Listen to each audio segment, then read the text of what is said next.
To Joy News at 6.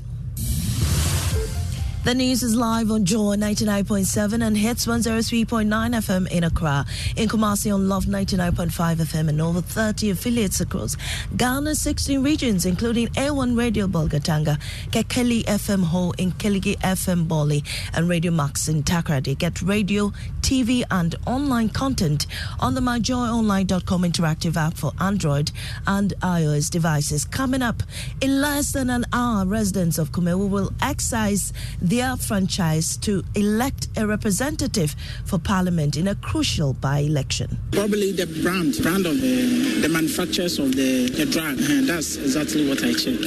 I just checked the date, whether it has not expired. I have to check the expiring date on it. Yes. Yes, I'm the chosen one for the constituency. And we're going to rewrite history. So we leave it to the people to decide. Kumewu people know who the true indigent and the true son of Kumewu is. Also, ATNPP MPs re-energized push for President Akufo-Addo to sack Finance Minister Ken Ofori-Atta as they pile pressure on Majority Leader to convene an emergency meeting with the presidency. We are expecting the president to invite us, the majority caucus, or at least the majority leader to invite the majority caucus to an emergency meeting to help to, indicate the way forward for the caucus and for our government. In business, Bank of Ghana directs commercial banks to submit recapitalization plans by September this year as it moves to ensure banks build required reserve buffers. Details on the Joy Business Report. And much later in the bulletin, singer King Promise opens up on how he kept his focus during the years he could not win a VGMA award despite dropping hit songs. Everyone can see I always kept going regardless, because it's I feel like I have a higher calling than just letting things get to me and not reaching my full potential.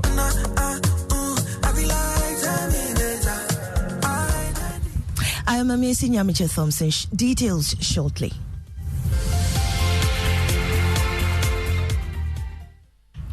In less than an hour, Kumewu residents will exercise their franchise to elect a representative for them in Parliament. Ahead of the crucial vote, the Electoral Commission has charged the political parties and candidates to ensure their agents at the various polling stations are qualified and will be of good behavior to ensure a fair and safe process. After more than 6 weeks of campaigning, here's a news desk report of all that has happened in the Kumewu constituency. On Monday, March 27, the sad news of the demise of Philip Baswa, who represented the people of Kumewu, set the stage for a by-election. The race is between 4 candidates representing the MPP, NDC, and 2 independent candidates. In 2020, the MPP won the seat with more than 14,000 votes. Their new candidate, Ernest Yawinim, is hoping to retain the seat. It's not just about the win, but it's about the margin of win. Yes, I'm the chosen one for the constituency. NDC's Kwesi Amankwa says they have a chance as the prevailing economic conditions deteriorate. It's not going to be a marginal win. It's going to be a landslide victory. The youth of Kumewu especially are ready for this change and they are backing this change. The independent candidate, Kweku Dua, who defected from the MPP years ago, came close to snatching the seat in the 2020 parliamentary election. And this time, he's hoping to make history. So we leave it to the people to decide whom they trust. I'm ready and willing to work with all the stakeholders. The process hasn't been without drama. The 2 independent candidates who both bear the name Kweku Dua were both wrapped in kente and had similar logos. The Electoral Commission was forced to step in. The newest Kweku Dua on the ballot sheet says he was disappointed that the EC changed his symbol to a hoe. And then the EC went on and gave me a hoe. We didn't have any agreement on that. But at the end of the day, the Kumewu people know who the true indigent and the true son of Kumewu is. And that is me, Kweku Dua, the 4th candidate. But what are the expectations of the residents? Every delegate, every voter in Kumewu constituency to vote massively for Honorable Ernest Yawinim. Kwakus, Mempai Bonse, and NDC Bewini City way. Moahano Brother Mubehu, Sadiabano Besiako, Yatunu boom, boom, boom. Let's take you live to the ground now. Nana Boachi Adam is there for us. Nana Boachi, how are things shaping up for the election this morning? This morning we are currently at Ewu for the crucial by-election. Well, it's an hour go, but the EC is here to settle for the electoral process to officially begin. As we speak, the Inspector General of Police, Dr. Dampare, is deploying his men to the various polling centers. Immediately you enter Kumewu, you will see heavy security presence alongside our colleagues from other media houses here. So I can tell you that Kumewu is really prepared for the crucial by-election, which is yet to start. We know that it would start in an hour time. Thank you very much, Nana Bwachi Yadom of Love FM. And keep your dial right here at the election headquarters. We'll be bringing you all the updates. Away from that, 80 legislators are pushing for President Akufo-Addo to revisit his promise to relieve the Finance Minister Ken Ofori-Atta from his post. Almost a year ago, President Akufo-Addo asked the Majority Caucus to allow the embattled Finance Minister to conclude negotiations with the International Monetary Fund as well as the presentation of the 2023 budget before any talk regarding his resignation. Speaking with Joy News in an interview, MP for Subim Eugene Boakye-Antwi said they're looking up to the Majority Leader Osei Mensah Bonsu to reconvene a meeting with the President. We are expecting the President to invite us, the Majority Caucus, or at least the Majority Leader to invite the Majority Caucus to an emergency meeting to help to, indicate the way forward for the caucus and for our government. You had MP for Subin Eugene Boakye-Antwi. Now, Pensioner Bondholders Forum is giving government up to Friday, May 26, to pay all outstanding coupons and principals, or they will resume phase 3 of their picketing. The group suspended phase 2 of their picketing at the Finance Ministry on May 12 after government gave them enough assurance to pay all matured coupons owed them by May 16, 2023. But convener of the group, Dr. Edouanani-Antwi, says government has not paid the monies yet.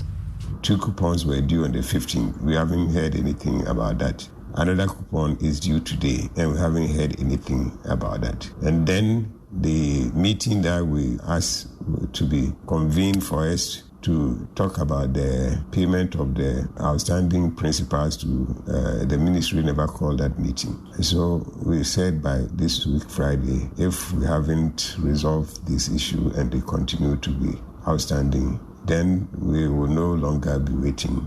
After 2 weeks of suspension, we will go back to the picketing. That is why we've written to the ministry. We are informing the press. Dr. Edouanani-Antwi is convener of the Pensioner Bondholders Forum. Amidst growing concerns over the fragile state of businesses, former President and flag bearer of the National Democratic Congress, John Dramani Mahama, has called upon the government to prioritize safeguarding enterprises by fostering a predictable economic environment, emphasizing the crucial role of stability in driving sustainable growth. Mr. Mahama reiterated his stance during his address at the 7th Ghana CEOs Summit.